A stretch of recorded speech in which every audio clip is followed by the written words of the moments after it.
अब यदि अपन वर्तमान समय में देखें तो एक टॉपिक बहुत प्रमुख रूप से आ रहा है स्काई शील्ड। स्काई शील्ड इसलिए इसका उपयोग हो रहा है कि रूस जो यूक्रेन युद्ध है 2024 फरवरी 2022 से शुरू है तो आज तक जारी है। तो इनके युद्ध को देखते हुए यूरोपीय देशों को लग रहा है कि कहीं हमारे ऊपर भी हवाई आक्रमण न हो जाए, हवाई हमले से बचने के लिए ये जो स्काई शील्ड है ये हवाई हमले से बचने के लिए एक प्रोजेक्ट है।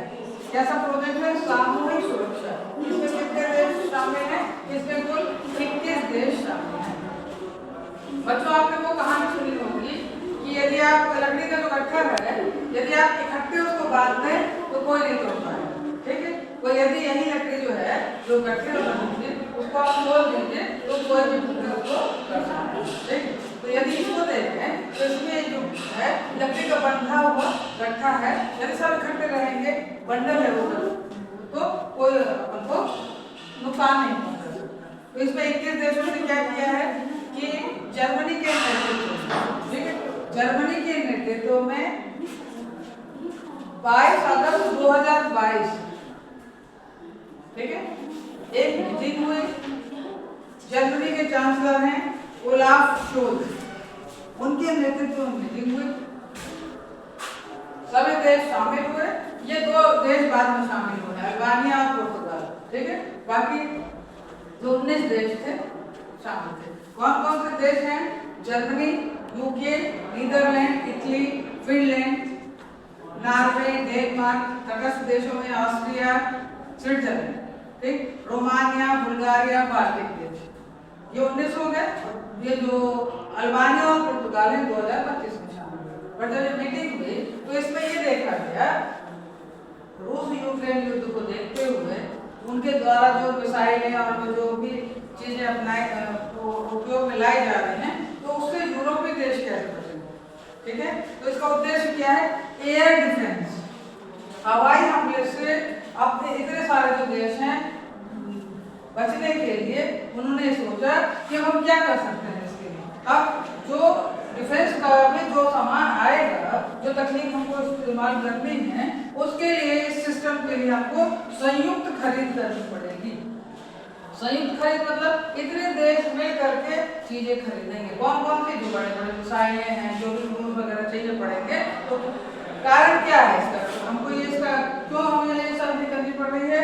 ड्रोन हो गया, क्रूज मिसाइलें हो गई, बैलिस्टिक मिसाइलें हो गई, सभी जो भी जितने भी देश हैं खुद अकेले नहीं खरीद पाएंगे। इतना महंगी होती है ये सब, तो लोग खुद अकेले नहीं कर पाएंगे।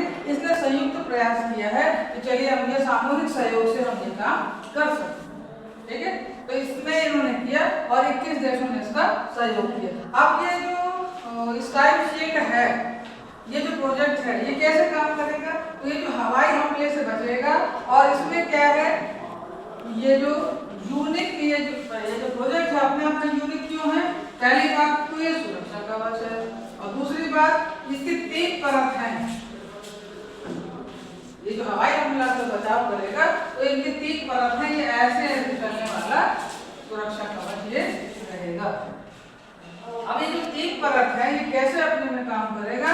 पहले जो पहला उसका आवरण होगा जर्मनी के माध्यम से, दूसरा आवरण में अटैक करना होगा अन्य देशों के माध्यम से और तीसरा है अन्य देशों के माध्यम से, ठीक है। अब अपन इसको समझेंगे कि ये, ठीक है।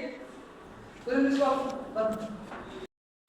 बच्चों अपन ये देख रहे थे कि ये जो स्काई शील्ड है ना, जो प्रोजेक्ट पे काम होने वाला है अंतर्राष्ट्रीय राजनीति के अंतर्गत 21 देश करेंगे, तो उसमें ये है कि 3 परत होंगे। परंतु यदि अभी अपन ने एक जो कहानी देखी थी लकड़ी के गट्ठे वाली, और अपन उसमें देखते हैं कि जो अभिमन्यु का चक्रव्यूह, अभिमन्यु का चक्रव्यूह प्रसिद्ध है, उसमें कितने थे? उसमें 7 तरह के छल्ले थे जिससे कि वो पार करते हुए उसके अंदर जाए, ठीक है। और इसमें क्या है? इसमें 3 परत है। ये 3 परत कैसे काम करेगी, ठीक, कैसे बताइए? हवाई हमलों से कैसे सुरक्षा करेंगे 21 देश, ठीक है। पहले इसकी परत ये है, इसको कहते हैं आईरिस-T, ठीक। इसको कौन लीड करेगा? जो इसका डेवलपर है जर्मनी, वो करेगा। इसकी रेंज क्या है? ड्रोन से से लेकर ये लंबी दूरी में 40 किलोमीटर जो उसकी लंबाई है वो देखेगा, ऊंचाई इसकी रहेगी 20 किलोमीटर। तो यदि हवाई हमला होगा तो ये जो पहला है जो रेंज है ये देखेगा, इसको संभालेगा जर्मनी, ठीक है। और इसका उपयोग कैसे कहाँ कहाँ ये हो चुका है, ये जो इस तरह के ड्रोन, ईरान का जो शाहेद है, ठीक है, उसने इस तरह का ड्रोन का इस्तेमाल किया है अभी युद्ध में, ठीक है। ये जो बहुत मतलब इस तरह का भी ध्यान रखिए, शाहेद मतलब ये ड्रोन, ठीक है। तो इसका ये जो शाहेद ड्रोन है इस एरिया में इतने रेंज को ये कवर कर रहा है रूस यूक्रेन युद्ध में, ठीक है। तो जब इस तरह की रेंज की बात आएगी तो इसे जर्मनी करेगा, ठीक है। मैंने अभी बता दिया जैसे 3 लेयर हो गए, ये एक लेयर है, ये 2 है, तीसरी, ठीक है। अब अपन दूसरी परत पे आते हैं। दूसरी परत को कह रहे हैं पैट्रियट एमएससी, पैट्रियट अमेरिका का है, ठीक है। तो अमेरिकी सिस्टम में है, इसमें क्या है, इसकी मिसाइलें कौन सी हैं, इसके बैलिस्टिक मिसाइलें, ठीक। इस बैलिस्टिक मिसाइलों का उपयोग कई नाटो देश आज भी यहाँ पर ये जो मिसाइलें हैं तैनात हैं, ठीक है। तो जब और इसकी रेंज क्या है, ये जो रेंज है इसकी रेंज है 160 किलोमीटर से 60 किलोमीटर उसकी रेंज है, ऊंचाई है 60। यहाँ पर ने देखा था ऊंचाई यहाँ पर 20 किलोमीटर, तो रेंज इनका दूसरी परत में बढ़ता जा रहा है, ठीक है। और अपन ने ये देखा इसमें कि तीसरी जो है इसको कह रहे हैं एरो, तीसरी जो परत है एरो, ये सबसे हाईएस्ट लॉन्ग रेंज की है, ठीक है। ये 108 मतलब आपके वातावरण से और ऊपर वायुमंडल से और ऊपर जो यदि हवाई हमले होंगे उनको कैसे कवर करेंगे। अब इसकी रेंज देखिए, ये जो मिसाइलें होंगी कहाँ से आएंगे, इजराइल और अमेरिका, हाँ दोनों से। ये जो 21 देश हैं किससे लेंगे, ये इजराइल और अमेरिका से लेंगे, ठीक है। और इस पर साइन भी हो गए हैं, जर्मनी ने साइन कर लिए 2023 में 4 अरब जो उनका यूरो है वो उन्होंने कॉन्ट्रैक्ट साइन कर लिया है और इस पर काम होगा, ठीक है। तो जो तीसरा रेंज ये है कि पहली परत आइरिस, दूसरी परत ये है आपकी पैट्रियट और तीसरी परत है एरो 3, ठीक है। ये जो 3 चीजें हैं और ये जो इसमें कई नाटो देशों में ये जो है पैट्रियट ये मिसाइलें वहां पर तैनात हैं, ठीक है। ये तो 2 हो गए, इसको फिर से थोड़ा करें। ये देख रहे थे जितने अपने अभी ड्रोन का नाम लिया, तो जब से रूस यूक्रेन युद्ध है 2022 से यदि अपन देखें तो रूस के द्वारा 15,000 ड्रोन यूक्रेन पर उसने डाली है और 7,000 उसने मिसाइलें डाली, ठीक। और ये जो हमारे शाहेद ड्रोन का नाम लिया था मैंने जो बताया था इजराइल वाली, ये कहाँ कहाँ चली थी शाहेद ड्रोन, बिजली स्टेशनों पर, ठीक है। फिर देखिए क्रूज मिसाइल कहाँ लगी हैं, दागी में, शहरों में। सिकंदर बैलिस्टिक मिसाइल कमांड स्टेशनों पर लगी हैं, ठीक। अब यूरोपीय देशों को ये आशंका है, जो भी हमारे इंडियन देशों का नाम दिया, ये उनको आशंका है और उसमें कौन कौन है, पोलैंड है, रोमानिया है, ठीक है, बाल्टिक देश है। उनको ऐसा लगता है कि कहीं ऐसी रणनीति तो नहीं अपना सकते हैं कि ये हमारे ऊपर भी हवाई हमले कर सकें, ठीक है। तो भविष्य की इस अपनी आशंका, अपनी संभावनाओं को देखते हुए उन्होंने 2022 से ये प्रयास किया और स्काई शील्ड प्रोजेक्ट पर काम चल रहा है। इसमें हालांकि चुनौतियां बहुत हैं कि ये कैसे काम होगा। सबसे पहले तो जैसे भारत के पास ये सब जानते हैं कि चीन के पास जितने भी मिसाइलें हैं पाकिस्तान को मतलब उपलब्ध करा दी जाएंगी और भारत को उससे संभलने की स्थिति देखनी पड़ेगी। और ऐसा नहीं है, कई चीजें मैं आपको हमेशा बताती हूँ कि अपन यदि पढ़ते हैं तो कई चीजें रक्षा विभाग, रक्षा मंत्रालय जरूरी नहीं कि अपनी हर रणनीति को मीडिया तक पहुंचाए या उसकी सुरक्षा अपनी कवच अपने हैं, परंतु यदि ये देखा जाए तो भारत के पास S4 है, आकाश है, QRS है और BAD ये जो है ये भविष्य में बनने वाली एक प्रोजेक्ट है जिसपे कि मिसाइलों के आधार पर काम हो रहा है। और भारत को यदि कभी जरूरत पड़ जाएगी, यदि उस पर कोई हवाई हमला करता है तो क्या उसको पड़ोसी देश उसका साथ देंगे? बिल्कुल नहीं। अपने पास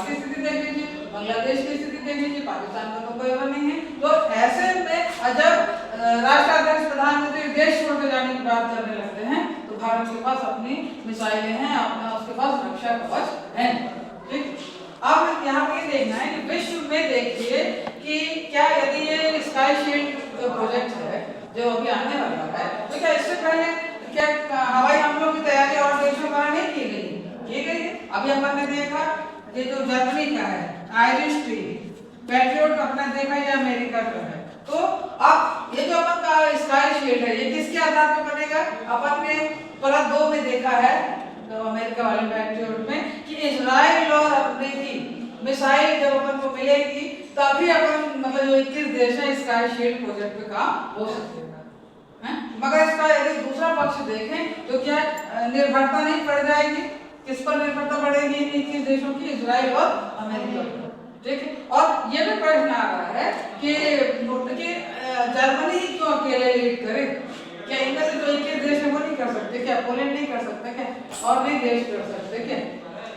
तो चुनौती है इसमें कहीं, परंतु अभी यह संभावना व्यक्त की जा रही है कि आगे, क्योंकि इजराइल सबसे ज्यादा मिसाइलें उपलब्ध कराने वाला देश है, तो जब 21 देश मांगने लग जाएंगे तो हो सकता है ये, क्योंकि अभी रूस यूक्रेन युद्ध में व्यस्त है तो इस वजह से शायद अभी ना हो पाए, परंतु ये जो संभावना स्काई शील्ड की दिख रही है 2029-30 ये जो हवाई हमले की जो तैयारी चल रही है ये 2029-30 में इन 21 देशों में ये इन मिसाइलों की तैनाती होने का प्रस्ताव है।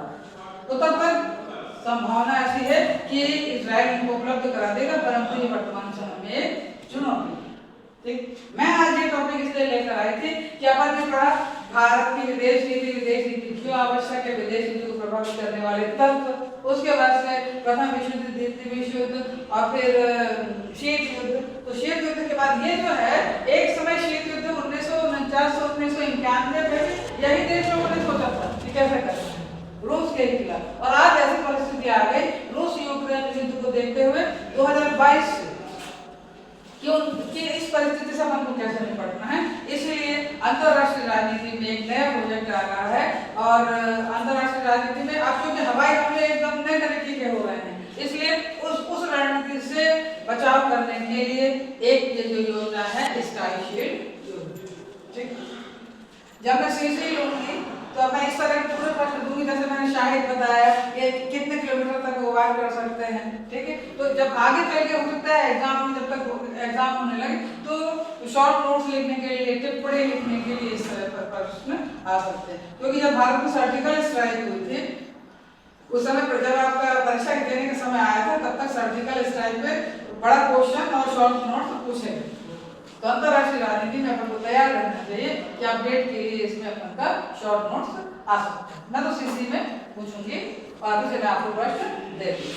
ठीक है, आज का आपको लेक्चर कैसा लगा? मुझे लगता है भले अपन का कॉलेज बहुत छोटा है, रहगांव है, परंतु आज मुझे ऐसा लगता है कि बहुत इतना करंट अफेयर में इस तरह का अपडेट मुझे लगता है इस एरिया में ऐसी पहली क्लास होगी कि हमारे अंतरराष्ट्रीय राजनीति के विद्यार्थी, बीए फाइनल के विद्यार्थी इस टॉपिक को पढ़ रहे हैं। आज की क्लास कैसी लगी जरूर बताइएगा, अपने दोस्तों के भी शेयर करिएगा। बहुत बहुत धन्यवाद।